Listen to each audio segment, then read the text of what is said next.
Usisahau kusubscribe, kucomment, kulike na kushare ili kuwa kwanza kupata habari mbalimbali kutoka Dar24 Media.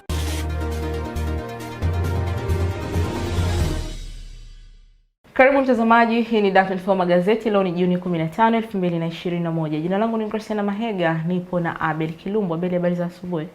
Poa. Bajeti inasemaje? Bajeti ya nyumbani kwanza jana amesababisha matatizo wewe. Maana kabla hujazungumzia bajeti kuu hizi za serikali, tunaanzia zile za uchumi wa kati, uchumi wa kuanzia kwa mifuko. Bwana, nikaulizwa swali. Swali gumu, ila tu labda nikuulize hivi, umeshawahi kudate na mtu ambaye mtu wa kwanza kuzaliwa kwao? Hapana. Huwa tuna shida gani? Maana tunaambiwa sisi tunaonekana kama vile baba, hakimu, sisi ambao tumezaliwa wa kwanza, huwa tunakuwa na tuhuma nyingi sana, tunaonekana kama baba, hakimu, wakati mwingine afisa mtendaji mkuu. Unajua wazaliwa kwanza wanachukuliwa kama wasaidizi wa wazazi kwenye familia zao. Kwa watu wengine huwa wanashindwa kutofautisha mazingira. Kwa wale mazingira ya kwenu unapeleka kwako. Kwa hiyo unachukua ile usaidizi. Ndio maana ukaulizwa. Ndio maana ukapata hizo tuhuma nzito sana. Nitakwambia. Mtazamaji, mlipa ndio ambao wanatushika mkono asubuhi ya leo. Huu ni mfumo wa malipo ya elektroniki unaowezesha wafanyabiashara kufanya na kupokea malipo yako kwa urahisi zaidi. Mfumo huu umeunganishwa na mitandao yote ya simu nchini na ni mfumo rahisi zaidi kutumia popote pale wapo ukiwa na simu yako ya kiganjani. Kufahamu jinsi ya kujiunga, tembelea tovuti yao ya www.mlipa.co.tz. Ingia Play Store, pakua application yao, lakini pia Instagram wanapatikana kama QuickPay.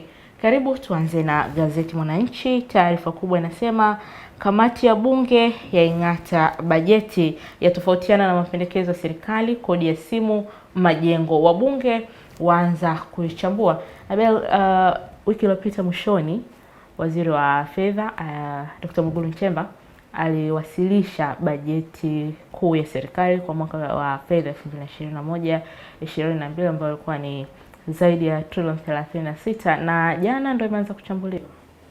Bwana, nilikuwa nafuatilia mijadala sio tu bungeni ambapo inachambuliwa hiyo bajeti, na hata huku kwa sisi ambao ni watazamaji na wananchi ambao walengwa wakuu wa hiyo bajeti. Na katika pita zangu mitandaoni nilikutana na ujumbe kutoka kwa afisa mtendaji mkuu wa makampuni ya Data Vision International, Bwana Jeff Mwajonga. Of course hakulenga budget, ila mimi tu katika kufukunywa ukaunganisha dot, kujaribu kuunganisha dot, nikifananisha mfano ujumbe wake na budget ya sasa. Yeye kwa ameandika, anasema panya wengi hufa wakiwa na chakula mdomoni. Hii ni sababu panya waliamini kuwa chakula kilichowekwa kwenye mtego wa panya kiliwekwa na watu wenye nia njema ya kuwashibisha. Sasa unajua mtego wa panya na panya kufa akiwa na chakula mdomoni inafananishwa na mapendekezo haya ya bajeti. Bajeti imetenga chakula ambao kwa tafsiri nyingine unaweza kusema ni mtego. Sasa kwa panya anaenda kichwa atajikuta na kufa akiwa na chakula hicho mdomoni. Sio kama serikali ina nia mbaya ama waliweka bajeti ilikuwa kwa nia mbaya. Hapana. Ndio maana imepewa nafasi ya kufanywa marekebisho, yani kujadiliwa na kutoa mapendekezo bora zaidi ili ipitishwe kitu ambacho kina ubora na kinachogusa kila mmoja. Ila ambacho kinapungua kuanzia kwa wachangiaji na kwa kila mmoja, hususan sisi ambao sio wataalamu wa masuala ya uchumi, ni ukosefu wa elimu sahihi ya kodi. Unajua Watanzania wengi wakati wa awamu nyingi zilizopita, utamaduni wa kulipa kodi ulikuwa uko chini kidogo, haukuwa na elimu kubwa ya wazi kwa watu wote, na jambo ambalo limesababisha elimu hiyo kutowafikia wengi. Kwa sababu kwanza tatizo linaanzia elimu ya kodi haifundishwi, haipo kwenye mitaala ya shule hizi, kuanzia shule za msingi hadi huko chuo kikuu. Labda mpaka uamue uchague sasa kwenda kusoma maalum ya kodi. Kwa hiyo watu wanakuwa wakiwa hawajui elimu sahihi kuhusu kodi. Ndio maana leo mjadala mkubwa unakuja kwenye kitu ambacho kinawagusa moja kwa moja wale wa Tanzania, hususan kwenye masuala ya kodi. Kodi za nyumba, kodi za line za simu, kwa sababu tu mjadala unakuwa mkubwa kwa sababu ya ile elimu sahihi kuhusu kodi.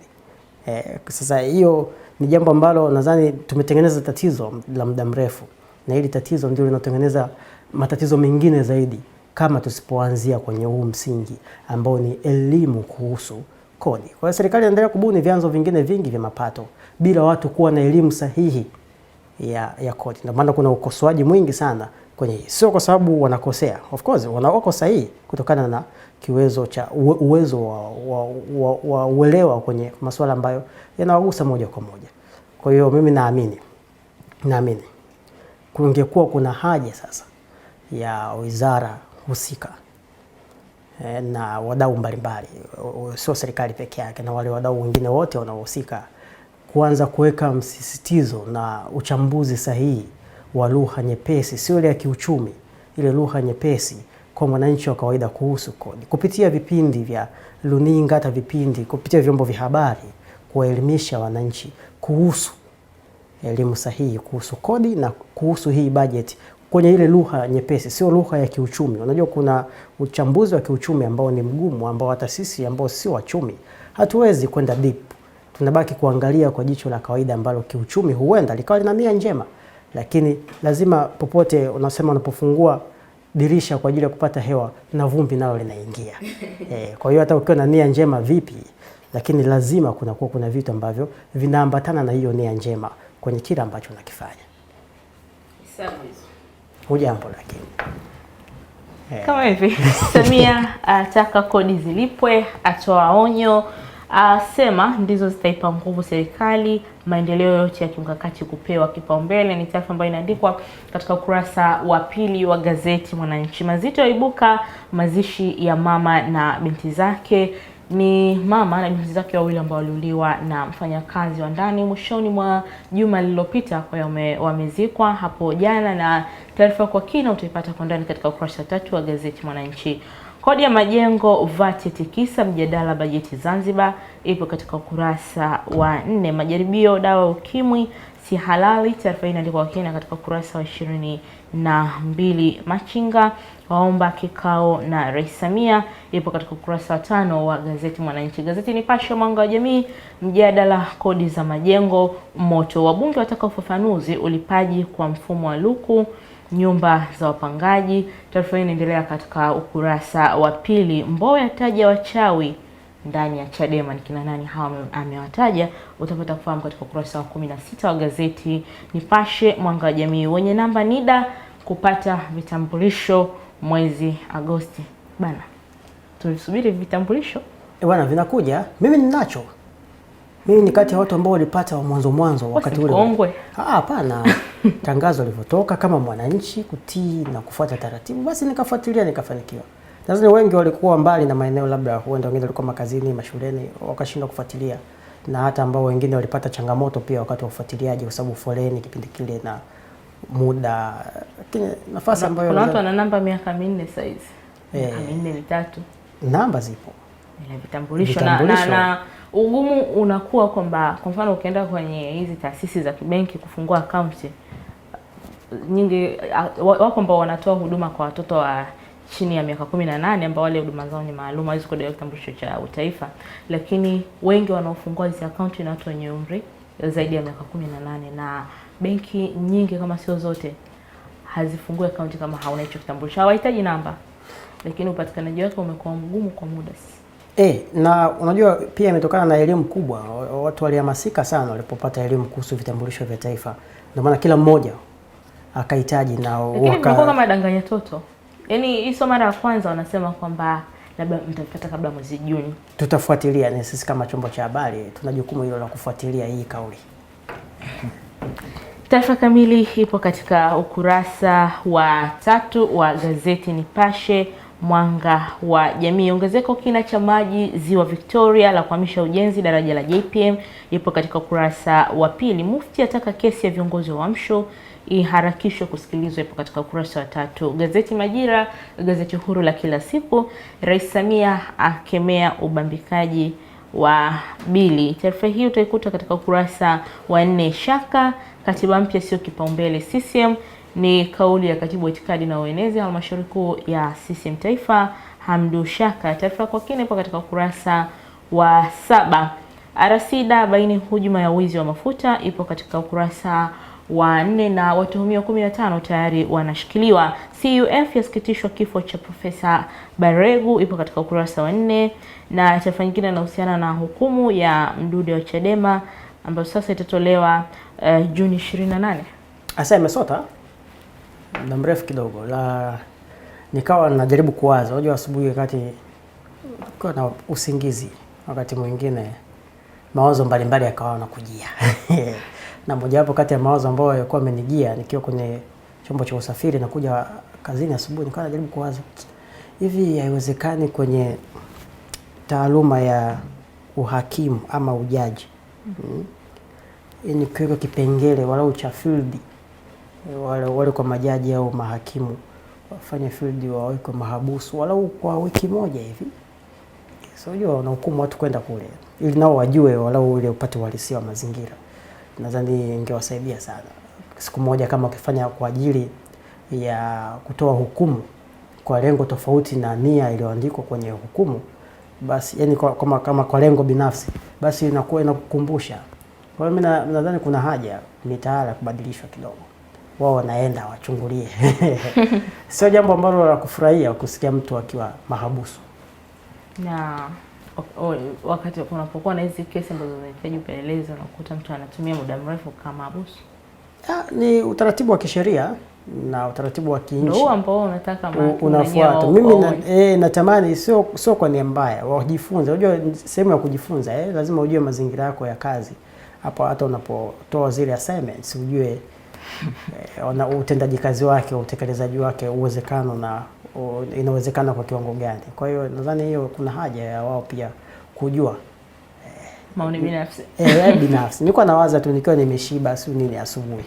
Gazeti ya Habari Leo linaandika Samia Mwanza kuwa kitovu cha biashara, asema miradi ikikamilika hakuna wa kushindana nayo, abainisha ajira 11,000 SGR Mwanza.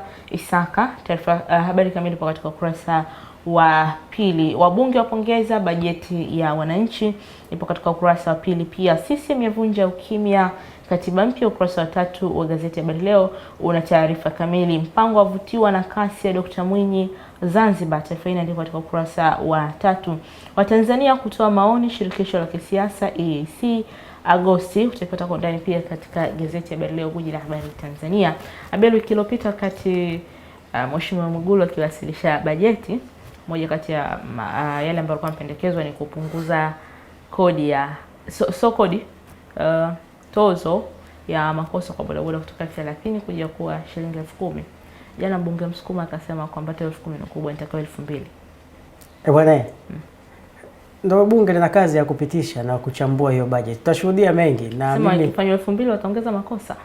Mimi binafsi unajua kuna wakati mwingine adhabu zinawekwa ili kufundisha mtu. Kwa hiyo ukiweka adhabu ndogo sana ambapo mtu anajua inayomudu, anaweza akawa anafanya makosa kwa mfululizo zaidi, na kuna makosa ambayo ni makubwa. Ukizungumzia vyombo vya moto unazungumzia maisha ya watu wakati mwingine, kwa sababu ni wakati yote, kwa sababu kati ya vitu hatarishi ambavyo vinakopa kwenye vyombo vya moto ni ajali, na bodaboda ni kati ya vyombo vya usafiri ambavyo vinapata ajali kwa wingi.